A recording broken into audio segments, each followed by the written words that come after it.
And the biggest one is mindset.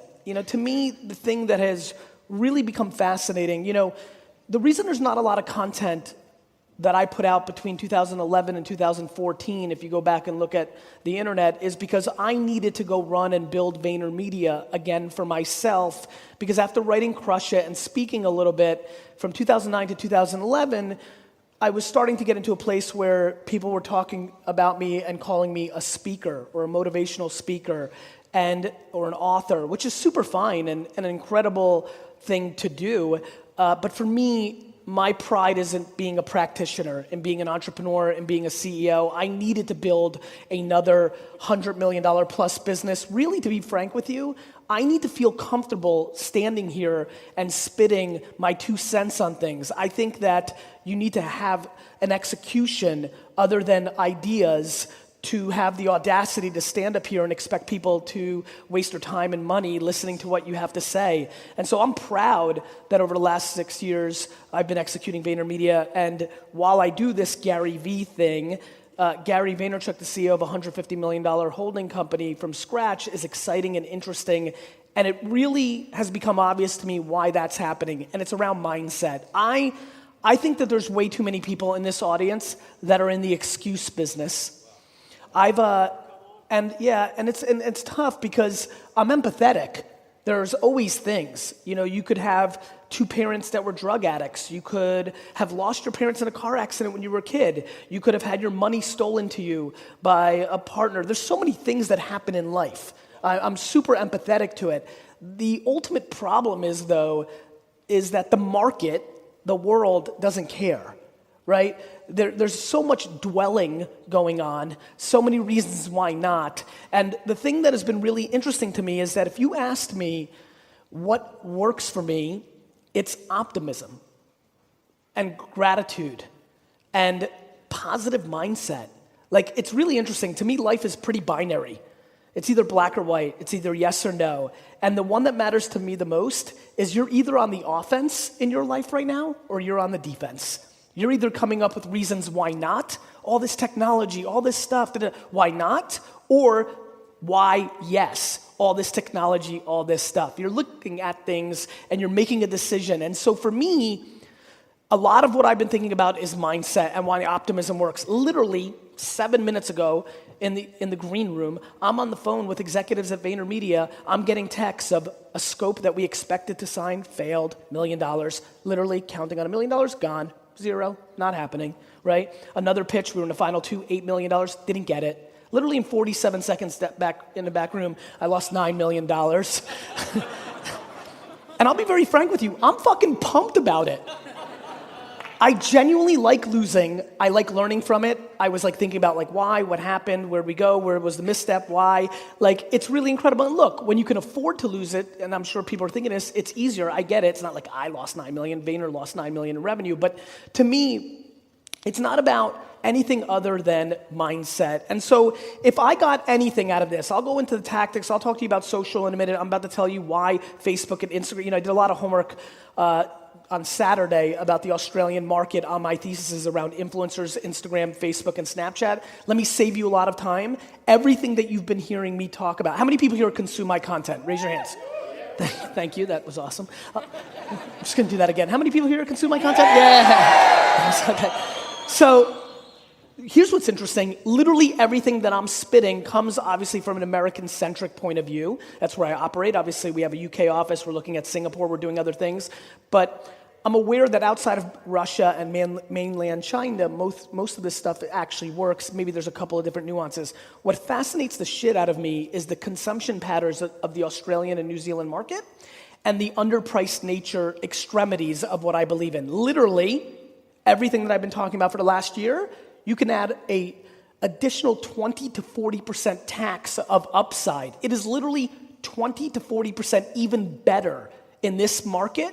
And I get so pissed when people are in any place besides the US market or China where they're like, well, it's a smaller market, it's this, that, and the other. That's where all the upside is. You can only compete against what you can compete against, right? And so I believe that we are living through the greatest era to be an entrepreneur ever.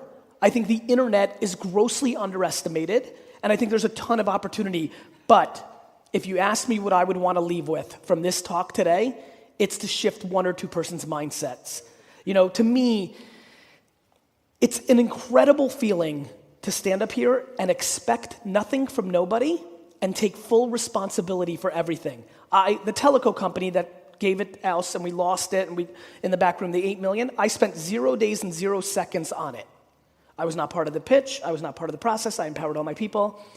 I saw the news in the back room, and I took full 100% blame and responsibility. I am fascinated by your upbringing, both your parents and the neighborhood and the siblings and the friends. I am fascinated by your upbringing, the era you grew up in, the macro and micro climates that you grew up in, not the fucking weather, I mean the economics and the politics and that climate. I'm fascinated what made me, my mom, my dad, being an immigrant from Russia, being in America, being in Jersey, like the friends I ran into, baseball cards becoming popular, allowing me to sell something. I'm fascinated the environment that created me in this completely emotional place of enormous strength, which is the engine and the oxygen that allows me to be successful in business and life. And then what is it that other people don't have or didn't have? And I see it. I see how my grandmother parented my dad. I see my sisters and brothers' DNA different than mine, just timing and things of that nature. And so I'm going heady for my opening spot because I need you to understand, too many of you are going to take fucking notes right now and think it's about a Facebook ad. Too many of you are about to take a note and be like, okay, Google how to use Instagram influencers. We'll get to that. I'm about to talk about that. But if your foundation isn't right, you have no shot of long-term success. If you're not in a place where you believe this, and look, this is super, I'm even throwing up on to be very frank, here's what's happening in my head. I'm listening to what I'm saying right now, I'm like, this fucking sucks. I'm being serious. I'm being really fucking serious with you, actually. And I'm saying that because I'm like, man, it's so, what I'm talking about is so hard to touch, right? But it's still my truth. It's what I believe.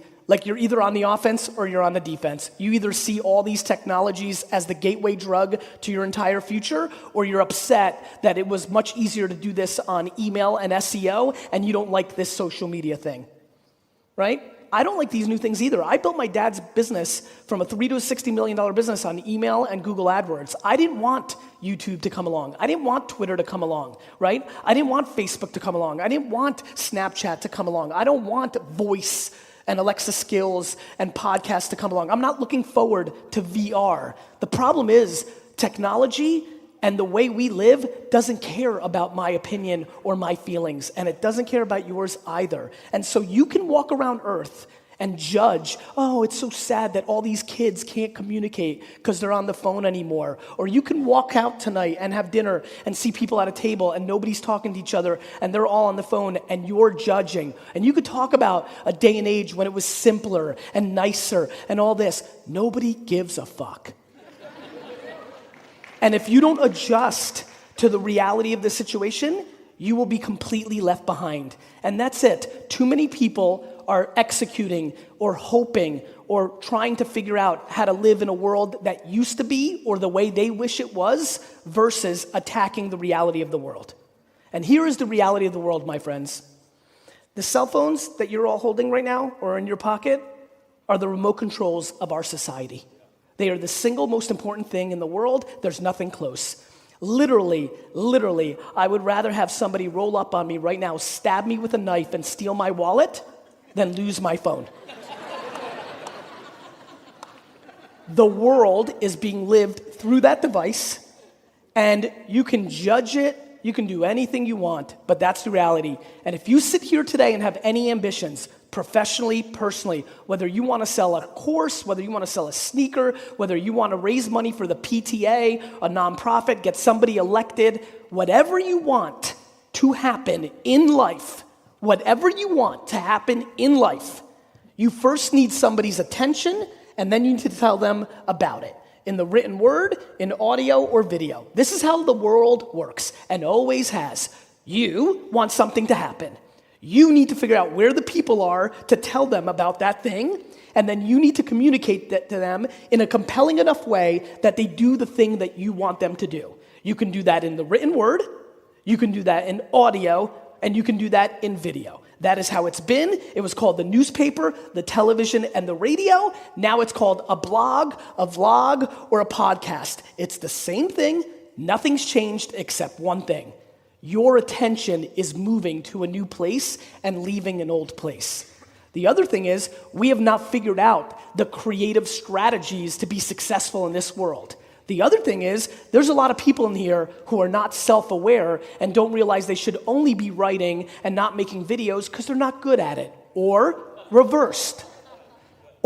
These blanket statements that everybody needs a personal brand or everybody should be doing video, that is ludicrous. What everybody should be doing is deploying self-awareness and figuring out who they are, quadruple downing on what they're fucking good at, and trying to get resources to support the stuff they suck at. I've written four, when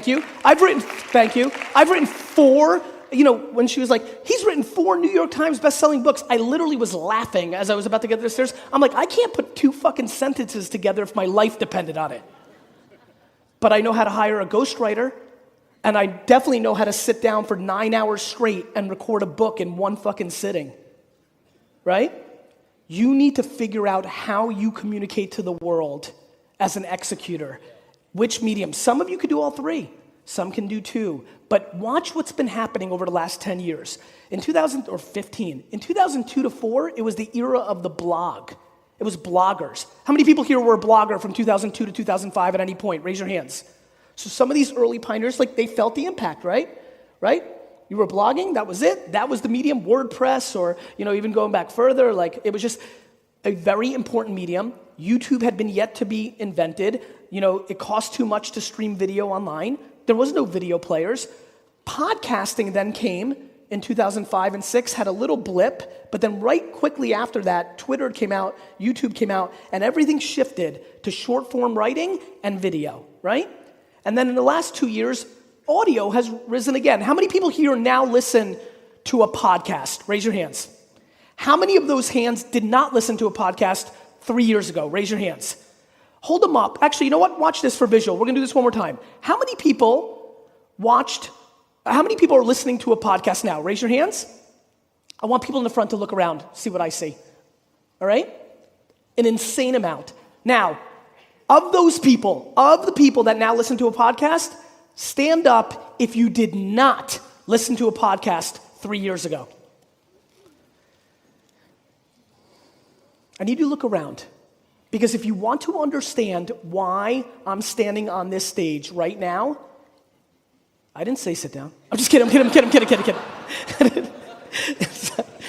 If you want to understand why I'm so blessed to sit on this stage, is I have a unique, uncanny, I take no credit, my parents get all the credit, ability to slightly understand what you're about to do before you think you're gonna do it. And so what I do is when I know something's coming, I have humility, and this is a word that I would love for people to look up, understand, and start really becoming religious about. For all my ego and peacocking, for the ones in here who've been paying attention, it is my humility that has allowed me to be successful, not in the way that I interact with you and being kind, because that's kindness, in the humility that when I believe something new is emerging, I take the perceived risk of going there first, spending countless hours with no clear ROI in the short. You know how many people in here have left ungodly amounts of money because when social came along, they said, well, what's the ROI of Facebook and Twitter?